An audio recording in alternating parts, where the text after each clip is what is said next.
నమస్తే and welcome to hit TV.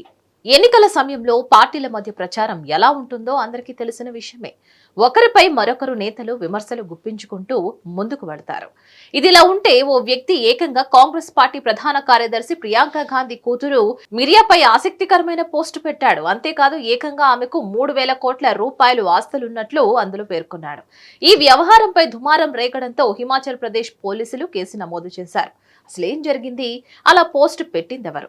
Congress party అధినేత్రి Sonia Gandhi మనవరాలు నాయకురాలు ప్రియాంక గాంధీ కూతురు మిరియా గాంధీని ఉద్దేశించి పెట్టిన పోస్ట్ కలకలం రేపుతోంది. అనూప్ వర్మ అనే నెటిజన్ మిరియాకు 1,000 కోట్ల ఆస్తులు ఉన్నాయని చెప్తూ పోస్టు పెట్టాడు.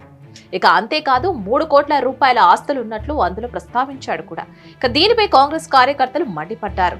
ముమ్మాటికి ప్రజలను తప్పుదోవ పట్టించేలా ఉందని ఆరోపించారు. అంతేకాదు అనూప్ వర్మపై పోలీసులు చర్యలు తీసుకోవాలని కూడా డిమాండ్ చేశారు.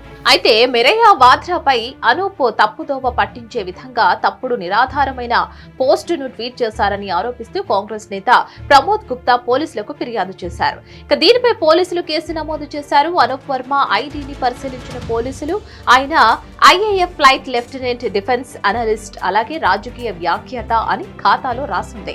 అనూప్ వర్మను గుర్తించేందుకు సైబర్ సెల్ సాయం కోరినట్లు తెలిపారు. తప్పుడు సమాచారంతో పోస్టు చేయడం, ఇతరుల గౌరవాన్ని కించపరిచేలా పోస్టులు పెట్టడం చట్టరీత్యా నేరమని చర్యలు తీసుకుంటామని కూడా పోలీసులు వివరించారు.